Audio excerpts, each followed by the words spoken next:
காஸ்டிங்கில் costing ப்ரிப்பரேஷனில் illustration 7 பார்க்கலாம். இது TS30 book. Okay, first mark பண்ணிக்கோங்க இதெல்லாம் என்ன cost. Raw materials consume this prime cost, direct wages also prime cost. Machine hours ஒர்க்கு கொடுத்துருக்காங்க. இப்போ ரேட் வேணும், ரேட் கொடுத்து அப்போ ரெண்டுத்தையும் மல்டிப்ளை பண்ணிங்கன்னா அதை வர ஆன்சர் தான். அது வந்து ஒர்க்ஸ் காஸ்ட் வரும், இல்லாட்டி ஃபேக்ட்ரி ஓவர் ஹெட் போட்டு வரும். ஓகேயா, அப்புறம் office overheads to 20% of இதில் 20%. ஓகே, ஸோ இதெல்லாம் ஆட் பண்ணிங்கன்னா that is equal to cost of production. Okay, இதுக்கப்புறம் செல்லிங் ஓவர் ஹெட்ஸ். ஓகே, அது வந்து தனியாக வந்துடும். அது எவ்வளோ சோல்டோ into sales unit. Okay, units produce கொடுத்துட்டாங்க, யூனிட் சோல்டு கொடுத்துட்டாங்க. ஓகே, இங்கே தான் கேர்ஃபுல்லாக இருக்கணும். அதாவது ப்ரொடியூஸ் 20,000, சோல்டுனா அப்போ பேலன்ஸ் ஸ்டாக் இருக்குது.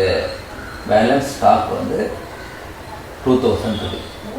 இன்ட்டு அந்த காஸ்ட் ஆஃப் ப்ரொடக்ஷன் இருக்குல்ல, அது யூனிட், அதை மல்டிப்ளை பண்ணணும்.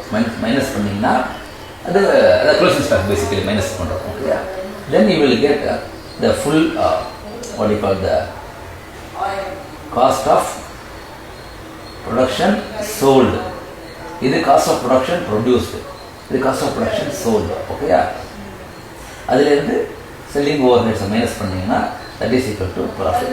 இதாங்க லாஜிக், அதுதான் ஃப்ளோ. ஓகேயா, இப்போ நம்ம சம் பார்த்தா கொஞ்சம் புரிஞ்சுக்கணும் ஈஸியாக. சரி, ஃபஸ்ட்டு 2 இது ப்ரைம் காஸ்ட். ஓகேயா, சைடில் இங்கே எவ்வளோ அவுட்புட் போட்டுருவாங்க, அப்போ தான் உங்களுக்கு அந்த காஸ்ட் ஆஃப் ப்ரொடக்ஷனில் என்ன யூனிட் அதை மல்டிப்ளை பண்ணணும்ல, இது இருக்குது க்ளோசிங் ஸ்டாக், அது நம்ம தேவையாகும். ஸோ டிக்கெட் சொல்லுவாங்க 20,000 12,000. ஸோ அது 20 டிவைட் பண்ணிங்கன்னா, சாரி ஒரு நிமிஷம் 20 டிவைட் பண்ணிங்கன்னா 1 rupees 6 rupees வந்துச்சு. ஓகேயா, அடுத்தது ஃபேக்ட்ரி ஓவர்ஸ் கொடுத்துட்டாங்க. ஸோ ஃபுல்லையும் போட்டிங்கன்னா 2 rupees 55 பைசே வருது. ஓகேயா, அதுக்கு 20% ஃபர்ஸ்ட் காஸ்ட் இருக்காங்க. ஸோ 3 rupees 6 பைசே வந்துருச்சா. ஓகே, ஏன்னா 61,200 டிவைட் பை 20,000. இப்போ இதை மல்டிப்ளை பண்ணணும். இது இந்த 2,000 அன்சோல்டு இருக்குல்ல, இன்ட்டு 3 60 பைசா பண்ணிங்கன்னா 6120 தான் க்ளோசிங் ஸ்டாக். ஓகேயா, இப்போ ஈஸி. இப்போ இதுதான் காஸ்ட் ஆஃப் ப்ரொடக்ஷன் சோல்டு, ஏன்னா நம்ம க்ளோசிங் ஸ்டாக்கை மைனஸ் பண்ணிட்டோம். ஓகே, இதுக்கு செல்லிங் ஓவர்ஸ் கொடுத்துட்டாங்க. அதாவது 18,000 இன்ட்டு 50 பைசே கூட 9,000 வரும். So total cost of production sold 64,080. ஆனால் சோல்டு வந்து 18,000 into 5 rupees. So profit is 25,290. Okay, thank you.